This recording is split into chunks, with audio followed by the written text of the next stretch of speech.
This podcast is part of the Big Heads Media Podcast Network. Go to bigheadsmedia.com for more great podcasts.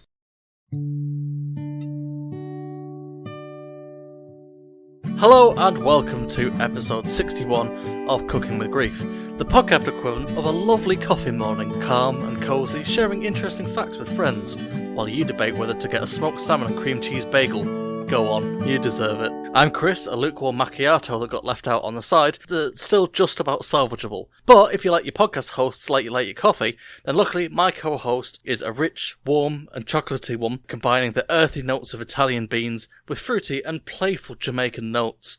He also comes in a mug. It's Chris. Hello. It comes in a mug. Oh, don't know how I feel about that. I know, you wash it out after, it's all fine. Did I ever tell you about the time my friend did actually use... Where's this going? Leaving the mug, going back to the describing people by coffees, and used my old racism and me as a chat-up line on the girl. Well, not really a chat-up line, icebreaker. Because we saw her and she went to uni and she worked in the Starbucks on campus as well, and then we saw her when we were out and he was like, right, here's my in, because I know she works at Starbucks, and he went like, excuse me, would you say my friend looks more like a mocha or a latte? And there we go, that was his in, and then I wandered off. Having been, like cards on the table, you're more of a mocha, but I don't know if that would be the linchpin with which I chatted someone up. Well, you know. At least he didn't call her a flat white. Are you well? Yeah, I'm well, thank you. Very well. How are you? Good, I'm delightful. I mean, it's Friday, the sun's not out, but, you know, it was yesterday. It's Friday and it's cloudy, and I have no plans for the weekend, so yeah, it's looking pretty good. It's best that. Sometimes people are like, oh, have you got any plans? And you're like, no, not really. Like, oh, that's a shame. Like, no, it's really not. It's exactly what I've been aiming for. It's by design. It's like, oh, all right, you're busy. Like, no, all right, do you want to come out? No, I'm choosing to not be busy. I plan to be comatose. The dream. So yeah, good catch up. Good talk. Yeah. Cooking with Grief is the comedy podcast that takes interesting stories from the worlds of art, science, history, eggs, it's never eggs, and popular culture. Chris and I have each scrambled about the internet for a tantalising truffle of knowledge and present it to you, the dear listener, like a prize truffle pig smugly bearing audible gold, which is my way of saying, Chris, what's your topic about this episode? Okay, so my first topic, well, we can't quite claim that it's about eggs, but the things it involves do lay eggs, so, you know, kind of eggs. Yeah, that's... But it's not eggs. It's not eggs. Okay. Like, one day we'll do an eggs... What episode should we do an egg special on? 80. Episode 100. Oh, okay. Unless you had a good pun in mind. I was just going to say egg tea for 80, but yours works better because there's, like, egg shapes in it. Oh, I was just doing because, 100, big number. Oh, right, okay. Why not celebrate with eggs? Sure. Okay. Anyway, this week's topic. What would you say the creature you, like the animal, real animal, not mythical, that you think you fear the most? Not necessarily logically, but like if you see one, you just instantly like, oh, I don't want to go near that. So logic tells us it doesn't matter if they're not native to Britain. Not necessarily, although preferably something you are likely you have seen or something like that. I don't think I see a male silverback gorilla without the immediate thought of how easily it could rip my arms off. Just like that sort of primal display of just strength. Okay, no, that's fair. But like you say, unless I fall into an enclosure at Chester Zoo, probably unlikely to encounter one. Most people, obviously, you did kind of touch on it. The thing with the gorilla is there's the primal fear of strength. But so there is something that just triggers the caveman part in your brain that says, uh-oh. And on that note, one thing that most people fear is snakes and spiders. So many people have a fear of spiders that six-legged bugs just don't have. Do you think that's because they're so different to us that your brain automatically goes different equals bad? I mean, that is possibly one thing. They are very different to like how mammals and stuff move. So there's an extra fear. But yeah, most of us are just have like irrational fears of snakes and spiders, and it's seen across cultures and stuff. You know, there's a reason why snakes are usually seen as like the devil. Mm-hmm. And, you know, obviously in the Bible and like stuff like that. You know, it's rare that the snake is the good guy in any given story. Not universally, and like I say, I'm sure there's some where like I'm sure there's like some African religion where is it Anisi?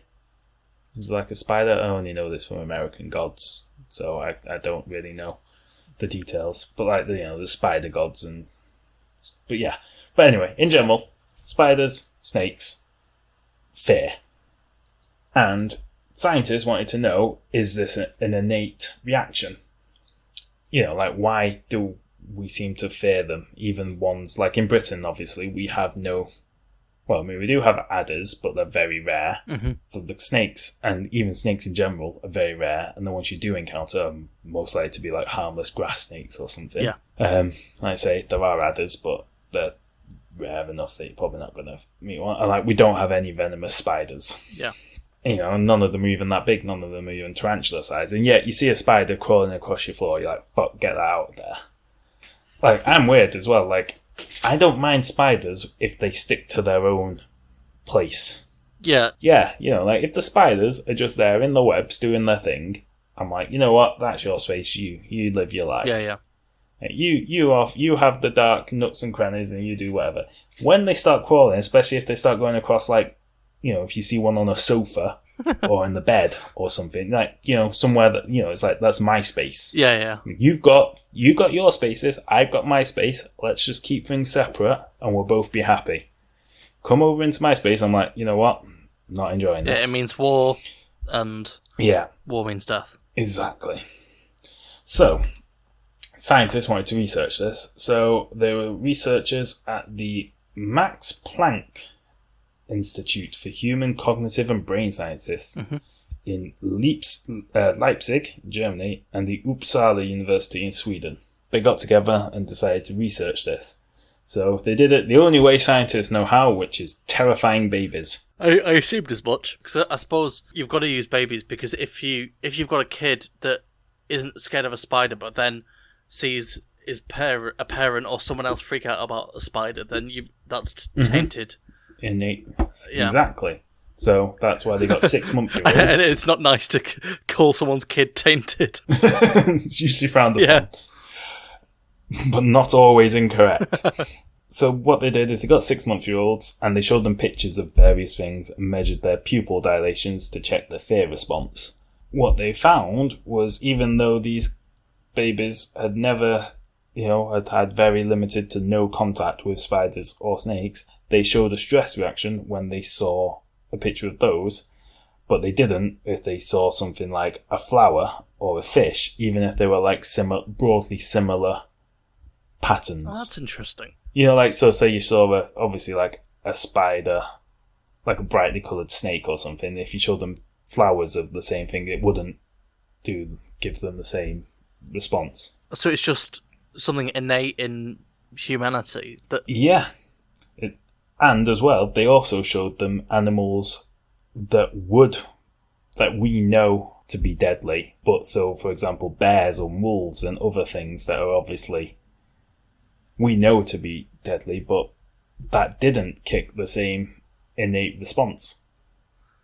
It didn't trigger the same fear response. So obviously, if you show an adult a picture of like a grizzly bear, it might trigger something. But if you just show a kid, they don't see it as anything. I do wonder... Because you said, so what the scientists reckon is that they theorize that it could be an evolutionary thing. So spiders and snakes, especially back when we lived in Africa and warmer climes, they reckon like 40 to 60 million years ago, I'm guessing were more likely to encounter venomous versions of those animals than you would up in Northern Europe. Mm-hmm. So they reckon, maybe it just became an evolutionary thing. Avoid all the things that might instantly kill you with a small bite. I mean, I suppose that's the thing, because it's like, if you consider, say, when humans are migrating, and let's say if they're attacked by wolves. There are other factors other than, like, it's not like you see a wolf and then it attacks you. It will stalk you and hunt you and stuff like that. And there are other factors like everyone else is panicking or you're protecting kids. Whereas I suppose from an evolutionary point of view, babies need to know to recognise to not put a spider in the mouth. Yeah. Because it's more likely to sneak up on you. Or not even sneak up on you and just crawl across you or whatever. Say you were attacked by a wolf.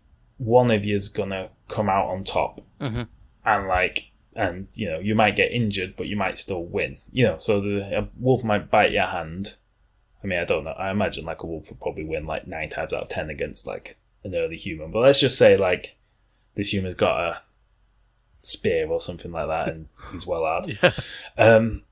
He might get bitten on the arm, but then he might win the fight, and then the scar will heal, and he won. Yep. Thing with a spider or a snake or something is like it could just bite you once. You could like kill it straight away. If it's a spider or something, just squash it under your foot or whatever. Yeah, with a rock. Yeah. You've won, and then you'll die anyway because it got one little bite on you. Yeah. And that's it. You're done. So yeah, there is a sort of like it's worth avoiding at all costs. But then I did wonder when you said that thing about them just moving differently, and that's possibly like a different inherent thing because it's so unlike us. Yeah, because if you think of something like, say, like again, like warmer climes, you're more likely to get mosquitoes than say here, and like what a privilege to not live in a country with mosquitoes, really. As dangerous, but not necessarily weirder looking because you're used to flies, you're used to wasps, bees, that sort of thing. So it's So I was thinking of that. And the other thing I was thinking of is that it's interesting that in science fiction, the way we visualize aliens is, like we think, okay, this is nothing like a human. It's a totally different species of different things. We're more likely to give it extra limbs, give it bug eyes, like the weirdest thing that we can think of. Tentacles. Yeah, so the weirdest thing we can think of, spiders and snake-like, because to us that's maximum weird. And octopuses. Yeah, but which I'm guessing we didn't have any sort of evolution. But I think based snakes' on, tails. Like, I was going to say, based on our our conversation, rather than any actual science, but going along the thread that we're on, I think the weird fear we have of the weirdness of octopus tentacles and those things might be more, like you say, because they resemble a snake or similar. Rather than, I'm guessing early humans had very limited contact with, like, deep-sea dwelling creatures. Yeah, like what caveman's the first one to discover calamari? Yeah. And a nice sweet chili dipping sauce. Slightly tangentially, I discovered... do you know how a rattlesnake makes its tail make that sound? Go on. Well, I always thought there was something in it that rattled like a maraca. But it's a series of, like, loosely interlocking bits of cartilage. So when it shakes, there's enough give in it that it moves round and they clack together. But I thought it was... Oh, that was weird. I thought it was filled with, like, beads or something. See, that's the thing, though. Just going back to...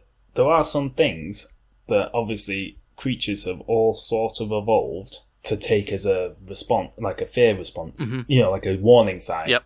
So, like, a rattlesnake rattles to keep creatures away from it, to say, look, I'm deadly. I can't be bothered, If I try to show you how deadly I am, I'm as likely to get injured. So I'm just going to shake my tail at you, and that'll make a noise. And every creature should just innately understand that means danger. And it's like brightly coloured frogs and stuff. Like, they've evolved to be a bright colour, and then every bird and creature sees that bright colour and just knows instinctively that is something not to, like, fuck with. Isn't it because, like, more poisonous plants are brightly coloured, so that they're mimicking poisonous plants because they learnt that... But again, it only works because of all creatures have evolved. It's like a gentleman's agreement, but on a evolutionary level. It's like, right, we can all these are the rules. We can all agree. Bright colour means bad, and loud noises means also bad. Also bad. Yeah. It's like, right, okay, we can agree to that. We're agreed. Yeah. As I say, it's like having a nuclear deterrent. It's no use if nobody knows about it. It's like, it's no good having poisonous skin if the only way creatures find out is after they've eaten you. Yeah. So if I take you with me, won't even warn you that it's going to happen. It's just sort of petty revenge.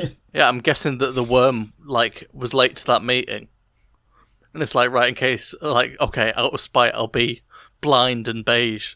I didn't ask you what your original the answer to your original question would be. What's your innately scary creature? Oh, I'm always going to go with snakes that can swallow you whole. Yep. Like with a W constrictor hole. types, like anacondas. Yep. Yes. Like anacondas and pythons. I think this is listeners, if you're playing bingo at home, this is the third time we've made this exact same joke. Yeah, because as I've said at least twice before, if not more. Yep. Only creature that can sneak into your house through your toilet and swallow you whole. Yep. Unlike a shark, which can swallow you whole. I was going to say, unlike sumo wrestlers, which is the joke we always make. I was going to say, a shark might be able to swallow you whole, not going to sneak in your house. Yep. Rats can climb up through your pipes. Rats climb in through your pipes, sneak into your house, not going to swallow you whole. Well, a python could sneak in, swallow you. It's just wrong. But I don't know why I have such a fear of it, because you'd always be... I'm pretty sure they only swallow things that are dead anyway, so it's not like you got to particularly worry. And also that they're unlikely to go arse first. Head first. So yeah, but still, just rather not. Do you think you've ever felt as full as an anaconda feels after it's eaten a gazelle? Nah. Yeah, I felt full before, when uncomfortably full. Yeah. When I felt sick, but I mean, I've never actually been able to see the outline of my meal. Yeah, no, that's true. I've done 12 rounds at an all-you-can-eat Chinese buffet, but at no point did I see spring rolls. Yeah, a bowl of rice. Yeah. So anyway, I think that's this topic done. So over to you to round us out.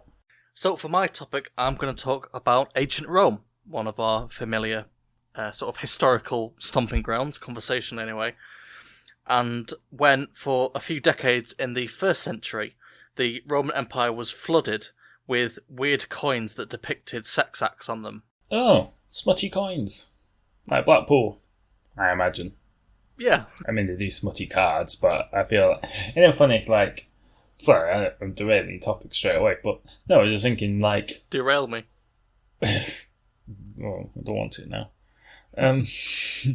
When, you put, obviously, all the smutty things that people have done throughout time, I imagine a lot of it was done the same way things are done now, just, piece of paper or something. But, it's just funny, because obviously, it's sort of self-selecting, because only things that last are things that were metal and stone and stuff like that. But it does kind of make it seem like back in the old times, people were like, you know what, I want this piece of smut to last forever.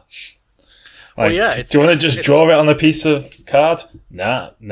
I want to chisel it. This shall be my legacy. Well, yeah, before I get into my own topic, there was a pub somewhere in England that was it used to be a church, and they were doing work on it, and they were fixing the beams that were really, really high up in the ceiling. And they found it in the corner, a carpenter had done it a little, wooden man showing his arse. Probably because he thought, well, no one's ever going to see it, and no one had seen it for 600 years. Yeah. And it's only because, modern electricity now could reach it that we ever got to see it, which is pretty cool. Mm. So sexy coins, because I guess normally I'd lean into a topic with a question for you, but I couldn't really think of a smooth segue, because have you ever been given a sexy Roman coin? No. Yeah, no, it doesn't really go anywhere. What's the sexiest coin you've ever seen? Doesn't really prompt a lot of answers. No, you just end up judging the queen by her age on each coin, and that's just a bit weird. Yeah. Where's the most surprising place you've found erotic imagery? Might be a bit personal. The woods. It's always the woods. Why do people always find porn in woods? Yeah. Don't know, but they do. And apparently it even happens in other countries. It's not just a British thing. Does it still happen now, though? It's an international... Well, I guess it doesn't now unless you found like a laptop. You found a floppy disk. I mean, I imagine I haven't been in the woods since I was a child. Building dens as a 30-year-old's frowned upon. Yeah, it is suspicious. You're just building a den. Why? It's like midlife crisis. Yeah, it's like when you're 12. It's like you build a den. Why? It's just fun, isn't it? Yeah, good point. You build a den as a 30-year-old. It's like, are you digging? Are you trying to like hide a body? Yeah, immediate accusations. So without a sort of a question to sort of springboard us in, I'll just tell you about it. These coins that were later called spintrii, which is from a Greek slang word meaning a male prostitute. Okay, they went straight there. Yeah, they weren't going to call it come up with some sort of clever pun. They were just like, nope, these are male prostitute coins. Well, yeah, I mean, but I suppose the Greeks didn't really beat around the bush, so to speak. So on one side it shows the numbers like 1 to 6, like a number from 1 to 16 in Roman numerals, and on the other side it showed a variety of sex acts, ranging from the pleasant afternoon with the vicar to the proper top shelf eye-watering stuff. It featured men with women and men with men and women with women. But the interesting thing is there are no contemporary records or mentions of them. They mostly date from Tiberius's reign, who was the second Roman emperor. Aye. Who ruled from 14 to 37, I think, off the top of my head. I know. I think he started in 14. I don't know how long for. I love history, but I'm terrible with dates. Oh, right, okay. So I just sort of like, at best I can be like vague. I'm always like, yeah, so the first emperors, they were sort of around the AD, the BC to AD. Transition. Thing. Yeah. Yeah. They were around then. Yeah, okay. And that's when it... I'm pretty sure 14 I'm always for like, a bit. Augustus was a bit before, and he lived for ages. So yeah. Yeah. Tiberius being in 14 makes sense. Yeah, 14, and then 20... Yeah, anyway, for like a few... It's neither here nor there. Talk about your smutty points. Yeah, true. So we don't know like when they were made, but we know whether or not emperors had coins specifically minted.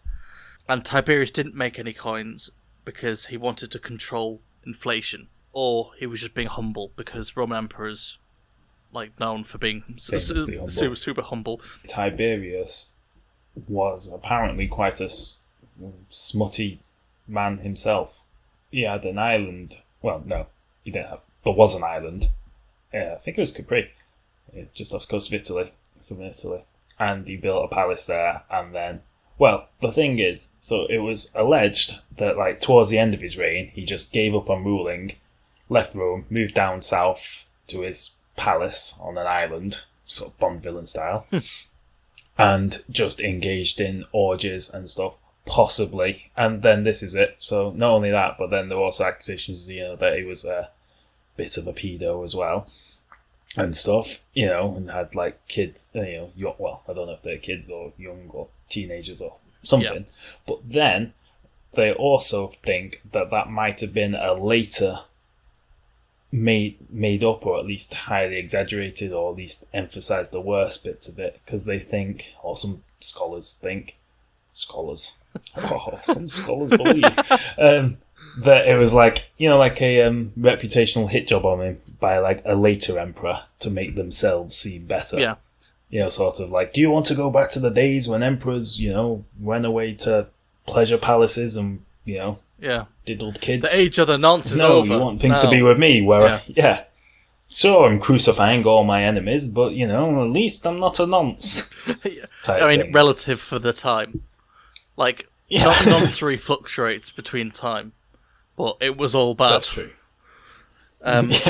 Because one thing I'll come to later is that Augustus was, like, maybe not so when he was younger, but by the time he became emperor, was surprisingly, like, puritanical, like, for a Roman emperor. Like, he was surprisingly religious and prudish, almost. Mm-hmm. So one theory. So we know it wasn't Tiberius that made them, or at least officially. Although I guess you wouldn't really advertise like, Tiberius, what are you up to? How many of these are we talking? Are we talking like they found a few? We're talking... Or are we talking they found loads across the whole empire, like widely distributed? We're talking thousands all over the gaff. Okay. Alright, so it's not just like one person got some novelty like dick coins made, and then for the rest of for the rest of history, people have been going like... Yeah, it's sort of like... who is this guy? Yeah, like Assassin's Creed, but like the relics are just like one dude's like porn stash on coins. Yeah. Can you imagine though, like how the stock market would react though if it was like a physical Bitcoin though? Like, it'd be mad. So one theory is that it was because Tiberius wasn't minting any new coins. There were privately wealthy moneylenders who wanted new coins in circulation, just to sort of stir up the market a bit more than anything. But then also happened to have a sort of penchant for the pornographic. Uh-huh. The first time they're actually like mentioned in records is a century later by the Roman historian Cassius Dio, and it was him that first called them spintriae, which is the Greek word for prostitute, and he described. Oh, okay. But the thing is that the way he described them, it was more like just explaining what they were, not where they're coming from, which is why they thought they might be way more widespread than just say in Rome. It'd be like describing a bus ticket to a future historian, I guess. So he said they were a sex token that was bought in advance and could be traded for services in brothels and bathhouses. So it's like a voucher system. Yeah, exactly. And it's like a gift card. Yeah, you top up your gift card to go get a blowjob at the bathhouse. And this made sense when Augustus, when he became emperor and turned out to be surprisingly prudish for an emperor, he made a law that it was illegal to pay for sex with a coin bearing the emperor's likeness, which was all the coins. So a little sort of black market like industry sets up where people make these sex coins, and then you can sell them to customers like for brothels and stuff, and then buy them back for the sex workers, and then take a cut on either end. So sorry, but this just as sort of like a side note, like a little, like one of those little bubbles in a textbook to the side. Did you know? Yeah, did you know? Apparently, there's a similar thing in Japan, or at least in, I think it's Osaka. Uh-huh. Not with sex, but you know how you said like it was illegal to buy sex with coins bearing the emperor's face, so they had to go around it by making these tokens in the middle. It's something like in Japan, or at least in Osaka. In modern day Japan. Modern Japan, yeah. Gambling's illegal. But, so what they do is you gamble tokens instead, which have no monetary value, but people will buy and sell them. For the exact prices. Is it called? Yeah, exactly. So that's the way they get it, and yet, it has to be all done. It's one of those things where everyone knows about it, but the police kind of can't be bothered, but you should at least try and be discreet when you're exchanging them or something. If I understand. So it's illegal, but nobody can be bothered enforcing it, so they just use these tokens that everyone knows are just being exchanged for money.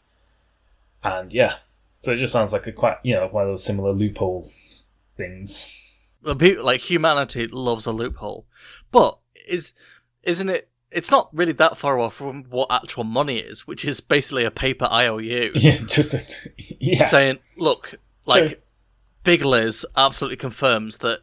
I mean, I don't know if you can actually take a note to. If you took it to the Bank of England, do you get. I mean, it does say. Yeah, in theory. What was the wording? Promises to pay the bearer of this note. Bearer 5. Yeah. But do you get gold? Promises.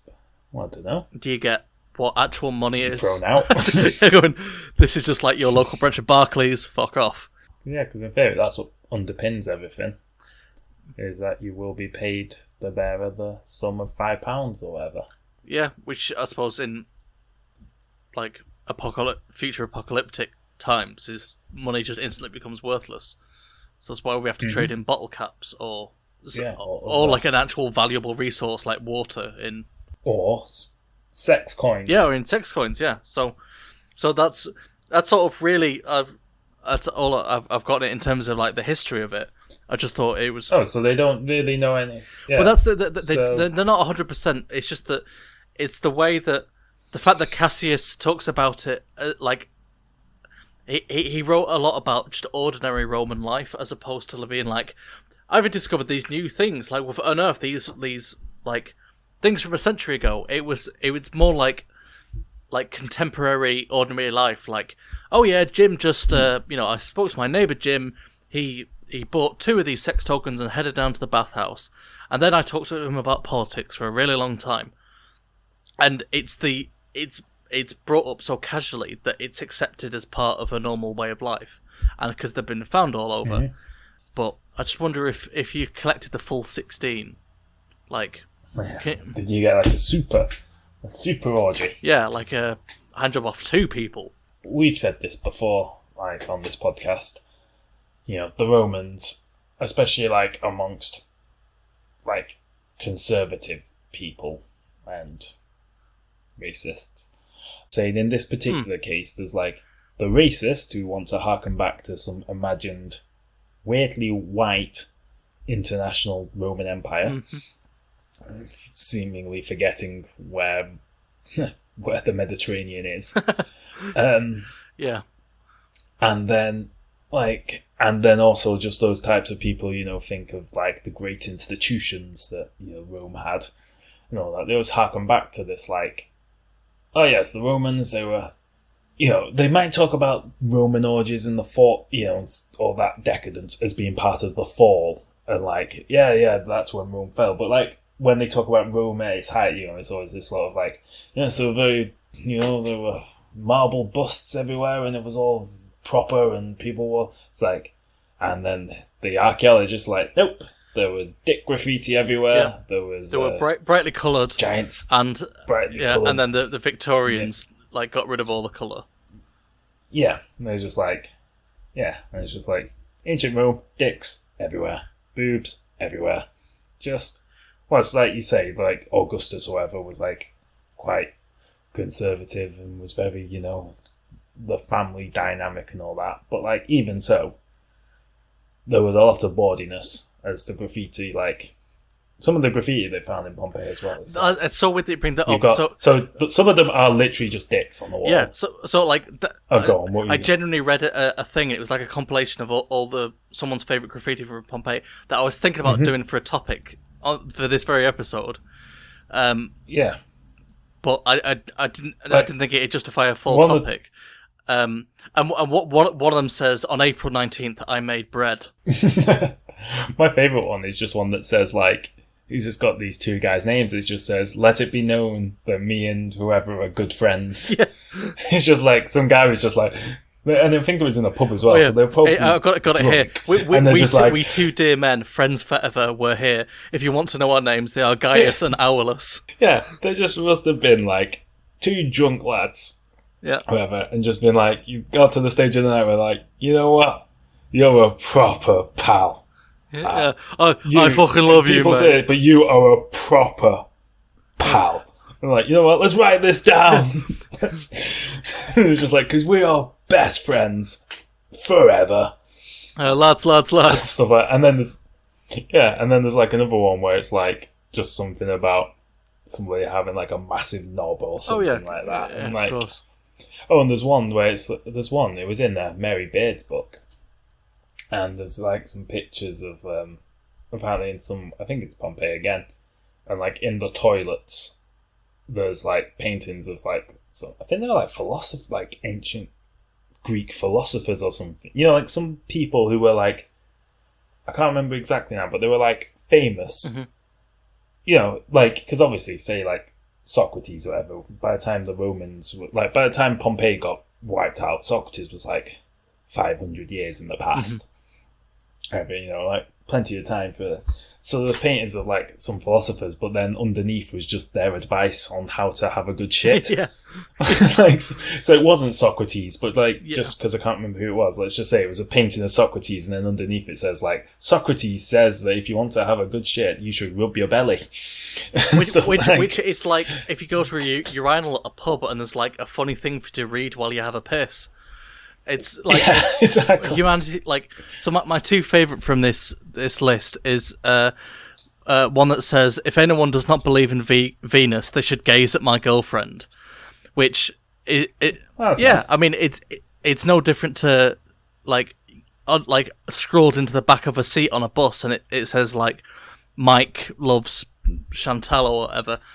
But my favourite one, and it definitely like strikes me of like drunk guy failing to like find someone at a pub and like walking home, and it says, "Weep you girls, my penis has given up on you. Now it penetrates men's behind. Goodbye, wondrous femininity."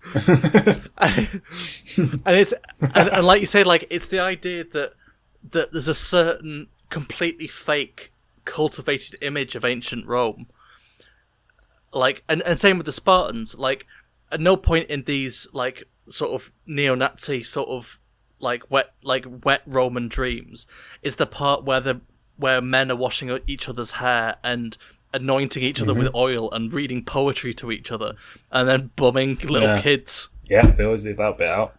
But it's like in 300 where they go. Sorry, like... I'm just imagining it at some like alt-right meeting where there's like one nonce who's like he's on the same team but for completely different reasons, and it's like and bring back to when men were men. Yeah, I agree. And women knew their place. Yeah, and we could bomb kids. What? yeah, like the Spartans did. I mean, not technically, but. Look, Carl, I will excuse the racism, but I absolutely draw the line at noncery. Yeah, look, I do, and this is in character, support, a violently, like, overthrown, like, xenophobic ethnic state. However, we have to draw a line. Yeah, that'd be immoral. Yeah. No, it's like, but in 300, there's a bit where... Because 300, it's a weird thing, because, first off, even though it's objectively in many ways trash, I do quite love it. Yeah. Like, it's ridiculous, but I can't help but, like, watch it whenever it's on TV. Besides that, it's, like, weirdly, like, some bits of it are complete nonsense. Fair enough, it's a Hollywood movie. Some bits of it are weirdly accurate. Like, some of the quotes are actual quotes from the, like... From Xenophon. The thing about eating in hell, eat heartily for tomorrow we dine in hell and all that is an actual... Yeah.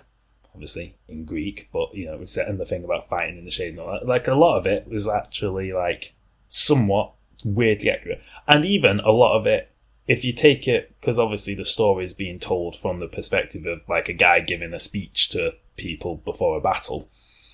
like, weirdly, like, inaccurate, but also exactly the type of story a Spartan would have told other Spartans or other Greeks before a battle, or, to big themselves up. Like, inaccurate, but believable that they'd say, like, oh yeah, he just stood there and killed, like, 800 guys on his own. Yeah, of course he did. And they were all like, the other team, they had these 9-foot tall ninja guy, obviously won't call them ninjas, but you know what I mean? Like, would have made up these stories. Yeah. But it weirdly fits. And then there's some bits that are so, like, offensively inaccurate. You're just like, why would you even write that? Like, it's harder to be that wrong than it would be to accidentally be kind of right. Like, like, for one, they basically just get rid of most of all the other people who fought it. There were 300 Spartans and, like, 8,000 other Greeks. Yeah. Like, you just sort of miss out on those. Like, he was at the head of quite a large army. And then the bit that triggered all this is the bit where they go like, oh yeah, we're not like those Athenian boy lovers. And it's like, Spartans were like the worst for boy loving. Yeah, it was like, literally part of your education. They were like, yeah.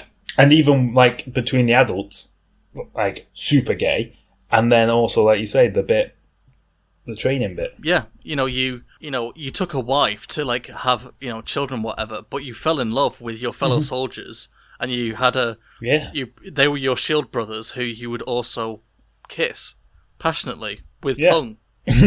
Yeah, so it's just like some bits you're just like, wow, like you not only are wrong, you went like 180 degrees the wrong way with that. Yeah, but they wanted people in Middle America to see it. Like people who walk out if they were like, not like those Athenians with similar views on. I was gonna say if anything, the Spartans would have been like, yeah, the Athenians, they're like they're not into boy loving enough. They rarely bum their sons, which as Spartans like, we know is weird.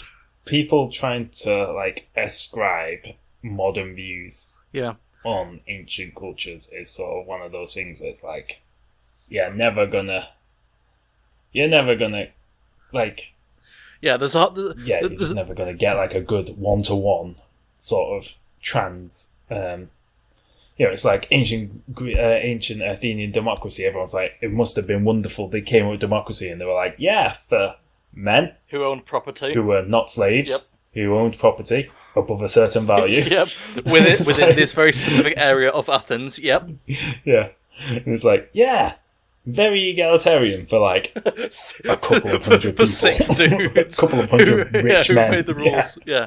It's much more like hardly like the great Democrat. Well, obviously it was. The great Democratic experiment is the first, but the way some people harken back to it. I mean, I've seen some people say like, "Oh, the only way to save like modern world is to get rid of like, obviously we're like most Western democracies are some form of republic, given representative." And people say, no, we need more direct Athenian democracy. It's like, not sure you do. Yeah, no, I don't think so. There's a whole like demographic of like white dudes who I do want to gently take to one corner and go, you're not actually a Viking, right? Like, I know you like lionize and like look up to like one particular sort of brand of what Vikings are, but it's like, you're not. I know you're in a metal band, but you've just got long hair. Yeah. You're not even Danish. And that's it. Like everyone seems to forget the Vikings, as badass as they were, and they did basically do all this so that they could become farmers. Yeah. Like they were basically like, we live somewhere really shit and we hate it. And I think it's Trevor Noah has like a whole skit about how like you have to come from somewhere shit to start an empire. Because like nobody, like if you lived on like, I think he does a whole bit of like, I think it was like people living on some sort of tropical island, and they're just like, shall we go invade somewhere? Nah, we've got it all here. Let's just sit in the sun. Well, I mean, that's it. It really like puts it into perspective how bad Norway must have been in, say, the 5th century. If they like sailed to like I don't know Essex, and then would be like, this is the promised land. It's like. Not even Essex, Northern England. Like, as much as I do hate the North-South divide, and I do reckon Southerners talk a lot of shit, the way some Southerners talk about the South, whether you'd think like they lived in the Mediterranean or somewhere, and it's like, nope, rains all the time there as well. I've lived there. But like, they came and saw like the Northeast, where it does get bitterly cold in like wintertime and stuff. And we're like, this is fucking warm. I am so glad we're here with all this lush vegetation. But that is genuinely like a thing. And like, there are definitely things you can learn from history and other cultures. But like, the way some people seem to be like, if we just transpose it all one-to-one, but then they sort of can't do that. So they can't admit that some things are better. So they sort of just pretend the past was different. People they're worshipping didn't do. Yeah, it's like, the Romans had plenty of good ideas. Like they came up with loads of like amazing, like, the society was amazing, like in its structure and all that. Yeah, but it's like at the same time, crucifixions not that cool. Crucifixions, which could be the whole slavery thing. Not great. And let's be honest, the reason those technological advances were possible is on the backs of thousands and thousands of slaves. You know, Yeah. it's like, I don't want a great pyramid in like Manchester if it only comes off the back of slaves. I know we've already got Urbis. I was going to say the co-op pyramid by the M60. There are some things in the past where, like, yeah, people just need to be like, all right, maybe we shouldn't go like that. Like, and then also, like, and on the other hand, because also some people judge the past by our standards. Yeah. Like, and it's like, no, you can't do that either. Like, you have to admit that, like, things were the way they were. And so obviously, like, now we look back and like, that's horrific. But people back then will have had different views. Like, and could still have been morally good. Because there'll be things that we do now that in a few hundred years people will look back at us and think we're barbarians. Oh yeah, like, I think the big one is... And be like, I can't believe it. I think the big one's going to be meat. I think once society gets to a point where artificial meat is cheaply and like easily grown and indistinguishable from stuff, they will look back on the fact that we used to slaughter animals for sustenance as absolutely barbaric. Yeah, exactly. There'll be stuff Tasty, like though. that. And yeah, people will look back and say, like, how were we the way we were? And we'll be, you know, and if they could travel back and talk to us, we wouldn't be able to defend ourselves in their terms. Yeah. But we'd be like, and they'd be like, oh yeah, but wrong is wrong. And it's like, well, yeah, but it's easy to say that when everyone else is doing the right, what you consider right, if you know what I mean. Yeah. It's like slavery, obviously, everyone throughout history has known it's wrong. But if you lived in a society, like, especially like ancient society, because obviously, like, the thing with, you know, the sort of African slave trade was that there was a period of a few hundred years where Europe was like, no, we shouldn't do slavery, like, slavery's really bad, and then they went, but we do need some cheap labour on all the new land we've conquered. But we do need some slaves. Yeah. And like, oh, well, maybe slavery is okay. But, you know, if you lived in, like, the ancient world, where there was never that break or whatever, like, everyone knew it was bad, but, like, if you also knew that, like, right, we've captured this place and taken them as slaves, and we also know if they win the war, they'll capture us and take us as slaves, you're probably going to be less worrying about the morals of it and more just making sure that you're on the winning side. Well, like, you don't even... I mean, I absolutely agree, and you don't even have to go that far. Like, in England, people, like, a lot of people's, like private landowners who never interacted with slaves, but they would have their investments tied up in slavery and massively benefited off it. Like, every year they're getting a little stipend, and like a little like reverend, like, he has enough to invest in one slave on the other side of the world, and gets his little bit of the thing, and it's out of sight, out of mind. And then the idea that like it's always the people who insisted that they would have been like a morally perfect person in like morally imperfect times, and it's like, like I say, and because the annoying thing is, if you try and have these conversations, you end up bumping into a bunch of nut jobs who are like, no, that's why we're going to build. You can't ever mention that people in the past did some shady things. We're just going to build these statues that just uncritically celebrate them. Yeah. And don't you dare disagree. And it's like, well, no, you're still wrong. But on the other hand, let's not try and tear everything metaphorically or literally down just because they don't fit with our, you know, like, let's look at the balance of how people sat with anything. It's like, because some people, yeah, like, because obviously, like I say, we're certainly doing things now that people in the future will think is horrific. And, you know, and there's always more that we could do. It's like all the cheap clothes and stuff we wear, you know, it's essentially like sweatshop labour isn't that much better than slave labour in some cases. But most of us aren't in a position to make sure that all our clothes are being made by high-paid Western workers or whatever. Yeah, like I say, in the future, people might look at that and be like, how could they? And so, like, in the same way, you can't judge people too harshly. But, yeah, I don't know. Yeah, you can try and be a better... And the thing is, most, like... I was just going to say, historians and people are usually, like, very much in the middle. And like, yeah, no, they did these things that were good, and they did these things that were bad, and they did these things that they thought was good at the time, but, you know, in hindsight, we now know is bad.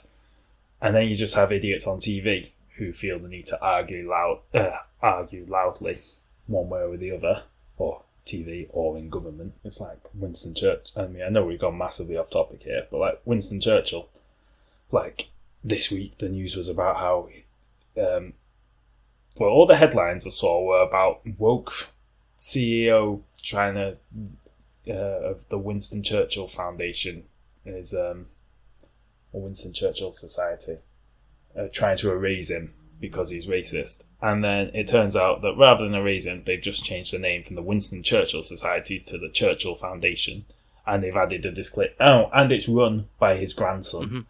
And it's, they put a note on the website explaining that, yeah, he had some racist views, but this is what the foundation was set up for, which was, I can't remember what it is. But, so to basically acknowledge that he had racist views, but he set up a charity or whatever that was good. And you just think, like, the headline did not in any way represent all that nuance. The headlines just went, oh, they're trying to cancel Winston Churchill. Yeah, I mean, that's it. If you're looking for... The newspapers are never going to give you...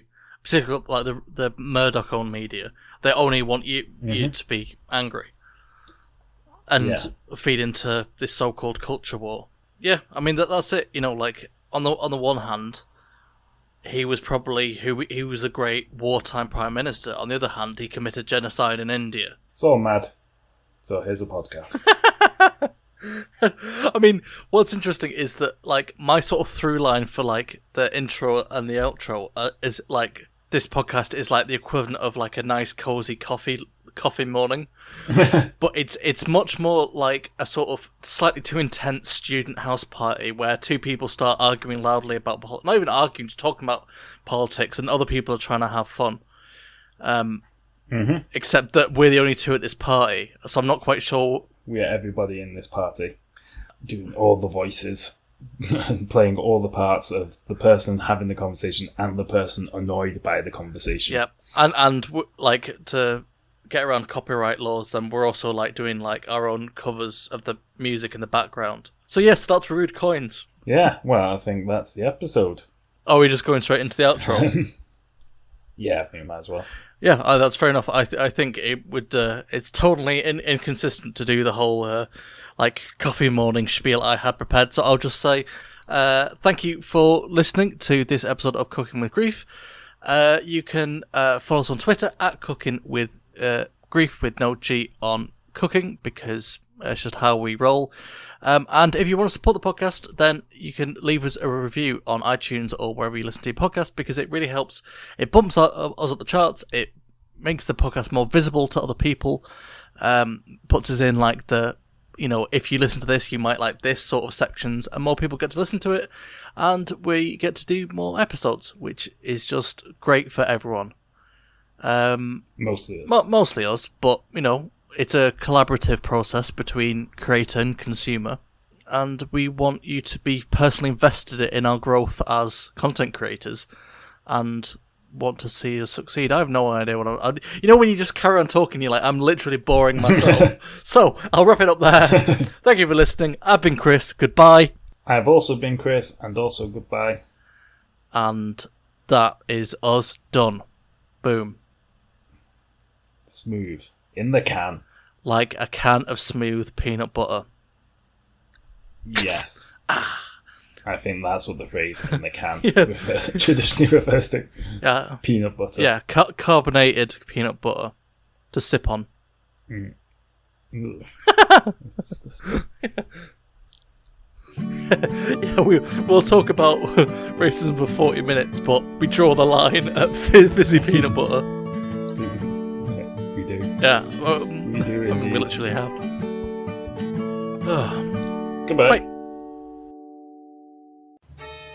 While you may think that history is, vaguely interesting, the truth is it's fun and metal AF. Echoes of the past are still reverberating through our world today, and Body Count is here to show you how our shared history affects your life on the daily. Whether you know it or not. So, are you past the point of higher education? Feel like you didn't learn anything from your high school history teacher? Or just didn't give a flying crap about it? Are you tired of always missing out on the yellow history pie piece in Trivial Pursuit? count? Are you the horror of all your friends' game nights? Did you once proudly announce that Napoleon Bonaparte was a super short little nutsack? When in reality, he was an average-sized nutsack. Have you been thinking about living under a faulty dam?